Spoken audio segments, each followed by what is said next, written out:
Dans cette vidéo, nous abordons les principes de prise en charge de l'arthrose du poignet.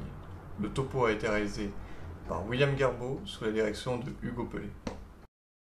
L'arthrose radiocarpienne est une atteinte ostéocartilagineuse dégénérative, initialement de l'articulation radiocarpienne, s'étendant progressivement vers le médiocarpe. D'un point de vue épidémiologique, cette pathologie touche environ 11% de la population chez les cinquantenaires, contre environ 90% de la population après 70 ans. L'âge moyen d'apparition de la symptomatologie clinique de la pathologie arthrosique radiocarpienne est de 63 ans. Il faut savoir que l'arthrose radiocarpienne survient dans 90% des cas dans un contexte post-traumatique. Biomécaniquement, au sein de la première rangée, le scaphoïde, de par sa forme, transforme les charges de compression en mouvements de flexion.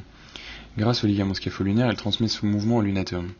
Le ligament scapho-lunaire, de par son rôle, agit comme une clé de voûte au sein de la première rangée. Il est responsable de la congruence et de la synchronisation des deux principaux acteurs de la première rangée du carpe, à savoir le scaphoïde et le lunatome. Pour illustrer cela, lors de clichés dynamiques en situation physiologique, lors d'une flexion ulnaire, on constate une extension et verticalisation du scaphoïde avec une bascule postérieure du lunatome, tandis que lors de la flexion radiale, on constate une horizontalisation du scaphoïde avec une bascule antérieure du lunatome. On dénombre trois principales causes d'arthrose radiocarpienne. La première cause d'arthrose radiocarpienne n'est autre que la slack lésion, scapholunate advanced collapse, la lésion traumatique du ligament scapho-lunaire résultant en un diasthésis scapho-lunaire post-traumatique. La deuxième cause d'arthrose radiocarpienne est représentée par la SNAC lésion, scaphoid non-union advanced collapse, qui n'est autre que la pseudarthrose du scaphoïde. Plus anecdotique, le troisième groupe étiologique comprend la SCAC, la scaphochondrocalcinosis advanced collapse, que l'on suspecte sur plusieurs critères radiographiques. L'absence de diasthésis avec un scaphoïde qui s'enfonce dans le radius, une calcification du TFCC, ou encore une arthrose scapho-trapézoïdienne isolée. Pour mettre en évidence l'instabilité scapho-lunaire, sur une radiographie de face, on recherche principalement deux choses. Un diasthésis scapho-lunaire supérieur à 3 mm, une dissociation scapho-lunaire avec bascule dorsale du lunatome qui se place en extension, avec sa corne antérieure large et carrée, bien visible, contrastant avec une horizontalisation du scaphoïde qui tend à se coucher. De l'horizontalisation du scaphoïde résulte le ring signe, témoin d'un scaphoïde horizontalisé, avec mise en évidence de son tubercule antérieur qui se projette sous la forme d'un anneau.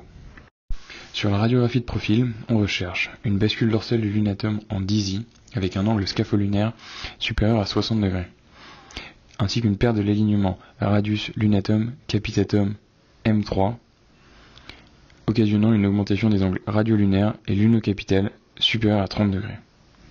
Est représenté en rouge le mouvement de bascule dorsale du lunatome par une flèche. La classification de Watson mise au point en 1984 permet de statuer sur l'évolution arthrosique des slack lésions. Le stade 1 correspond à l'atteinte arthrosique isolée de la styloïde radiale. Le stade 2 intéresse lui la surface radioscaphoïdienne. Le stade 3 est un stade 2 avec arthrose médiocarpienne surajoutée. L'atteinte lunocapitale et donc la progression arthrosique au sein de la deuxième rangée. Pour le stade 4, aux lésions du stade précédent s'ajoute l'atteinte radiolunaire. En 1988, le professeur Alno propose une classification qui vise à évaluer l'atteinte lésionnelle d'une slack lésion. Il propose une classification en 5 stades, dont le stade 1 représente la pseudarthrose simple du scaphoïde sans instabilité du carpe. Au stade 2A apparaît un défect osseux au sein du scaphoïde non consolidé. On constate un début de résorption osseuse avec début de la flexion antérieure du scaphoïde. À ce stade, il n'y a toujours pas d'instabilité du carpe. Le stade 2B, c'est le stade 2A, auquel s'ajoute une lésion de la surface articulaire radiale en regard de la pseudarthrose. 2B égale 2A, plus instabilité du carpe, et donc apparition de l'arthrose styloscaphoïdienne. Le stade 2B de Alno correspond au stade SNAC 1, c'est le premier stade avec lésion arthrosique. Le stade 3A se constitue d'une arthrose radioscaphoïdienne ainsi que de l'apparition du dizzy. Au stade 3B, on constate un dizzy associé à une arthrose médiocarpienne. Pour le stade 3B, aux lésions du stade 3A, comprenant le dizzy, s'ajoute une arthrose médiocarpienne. Pour comprendre le dizzy, en pratique, une rupture du ligament scapho-lunaire ou une fracture non consolidée du scaphoïde en représente les causes les plus fréquentes. À partir de là, le scaphoïde et le lunatome ne sont plus coordonnés. Sur la radiographie de profil, tandis que le scaphoïde aura tendance à s'horizontaliser, le lunatum aura tendance à s'étendre pour basculer vers l'arrière. L'angle scapho-lunaire se mesure entre la droite passant par l'axe vertical du lunatum et l'axe horizontal du scaphoïde sur une radiographie de profil. Sur un cliché physiologique, comme à gauche, l'angle scapho-lunaire se situe entre 30 et 70 degrés. Sur un cliché en DISI, comme à droite, l'angle est supérieur à 70 degrés. Ici, 83 degrés.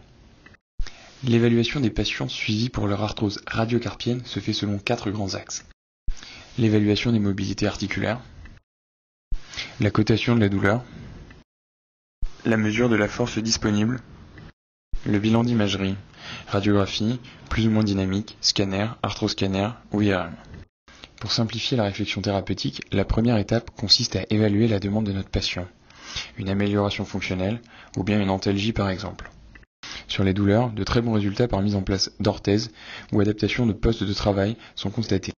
Si l'atteinte et les attentes relèvent d'une prise en charge chirurgicale, on évalue notre poignet arthrosique selon la topographie lésionnelle afin de proposer la solution la plus appropriée. Les différentes options vous sont proposées sous la forme d'un algorithme basé sur la classification de Watson afin d'en simplifier la compréhension. Au stade 1, l'atteinte étant styloïdienne, on propose une styloïdectomie radiale qui se veut symptomatique sur les douleurs à laquelle on associe un geste étiologique qui se doit, lui, de freiner l'évolution de l'arthrose. Pour la SLAC, le geste étiologique consiste en une capsulodèse ou une ligamentoplastie. Pour la SNAC, il s'agit d'une cure de pseudarthrose, soit par vissage, soit par greffe de crête iliaque ou encore greffon vascularisé via le radius. Pour le stade 2, deux options. La résection de première rangée, avec pour avantage de ne pas mettre de matériel en place au sein du poignet, présentant une antalgie efficace, une bonne préservation des amplitudes et un risque zéro de pseudarthrodèse, mais ayant pour principal inconvénient une légère perte de force. La deuxième option, l'arthrodèse médiocarpienne, ou arthrodèse 4 os et scaphoïdectomie, ayant pour avantage le maintien de la force et l'obtention de l'antalgie, mais comme inconvénient la diminution légère des amplitudes et le risque de pseudarthrodèse. Au stade 3, deux solutions également. Toujours notre arthrodèse 4 os avec scaphoïdectomie. Au stade 3, pourrait se poser la question de la résection de première rangée. Cependant, on comprend aisément que cette solution est inefficace devant l'atteinte déjà présente de la surface capitale. On s'oriente alors sur une résection resurfaçage qui peut être réalisée de plusieurs manières. Le resurfaçage proximal du capitatum par prothèse en pyrocarbone, RPCI, a pour avantage de ne pas être limité par la taille de la lésion cartilagineuse capitale, mais a pour inconvénient que le matériel inerte est non ostéo-intégrable. Le resurfaçage par greffe ostéochondrale, greffe issue du lunatum réséqué ou bien du grille costal, qui représente une des méthodes encore en cours d'évaluation, a pour avantage de ne contenir aucun corps étranger, mais présente comme inconvénient d'être limité à une surface à greffer de moins de 10 mm de diamètre et à une seule zone de greffe pour limiter le risque d'échec. Le stade 4, stade de l'arthrose radiocarpienne sévère, comporte 3 options thérapeutiques principales. En premier lieu, l'implant Amandis, un implant en pyrocarbone. Il a pour avantage de ne présenter aucun risque de pseudarthrodèse et de ne pas s'user, mais possède comme inconvénient un équilibrage ligamentaire délicat et très spécialisé. L'arthrodèse de poignet, qui consiste en une fusion complète radiocarpienne, médiocarpienne et carpo-métacarpienne du 2e et 3e rayon, a pour principale conséquence une perte totale de la mobilité du poignet en flexion, extension, inclinaison ulnaire et radiale, compensée par la pronosupination et les mouvements du coude par ailleurs, ainsi qu'une perte de l'effet ténodèse. Cependant, elle permet de conserver une force motrice qui est importante au niveau de la préhension du poignet et de l'avant-bras. Sont rapportés d'ailleurs d'excellents résultats sur le contrôle de la douleur, avec une nette amélioration des scores fonctionnels. Il est important de noter que la qualité des résultats de l'arthrodèse de poignet dépend surtout du nombre de chirurgies que le poignet a subi antérieurement. En dernière ligne, pour terminer, l'arthroplastie totale de poignet. On dénombre beaucoup de tentatives, beaucoup d'implants différents, avec des modes de fixation différents. Les résultats sont très mitigés, avec notamment des ruptures par effet chevalet des tendons extenseurs ou encore des décellements prothétiques, surtout sur le versant carpien. Les reprises par arthrodèse complète sont plus difficiles en raison de la perte osseuse conséquente, avec de moins bons résultats qu'une arthrodèse complète de première intention. L'indication concerne surtout, à l'heure actuelle, des poignets rhumatoïdes chez des patients âgés avec une faible demande fonctionnelle. Voici la vue d'ensemble de la proposition d'algorithme thérapeutique simplifié. Pour résumer l'arthrose radiocarpienne en 5 points. Il s'agit d'une pathologie, l'arthrose, avec 2 principales classifications pour évaluer les lésions. Watson pour la SLAC, Alnott pour la SNAC. 3 types de lésions principales, la SLAC, la SNAC, la SCAC. 4 critères radiocliniques d'évaluation du patient, la douleur, les mobilités, la force et l'imagerie. 5 principaux axes de traitement, la solution conservative, la résection osseuse, l'arthrodèse, les implants ou l'arthroplastie. 3 références à votre disposition pour aller plus loin, la SLAC d'un point de vue épidémiologique par Murphy, la comparaison entre 2 traitements incontournables par Cohen, et l'ouverture sur les solutions thérapeutiques à venir par Zhang. Je vous remercie pour votre attention. Merci d'avoir vu cette vidéo. Vous pouvez suivre l'actualité scientifique de notre département en vous abonnant à notre chaîne YouTube OrthoLivestream. Merci et à bientôt.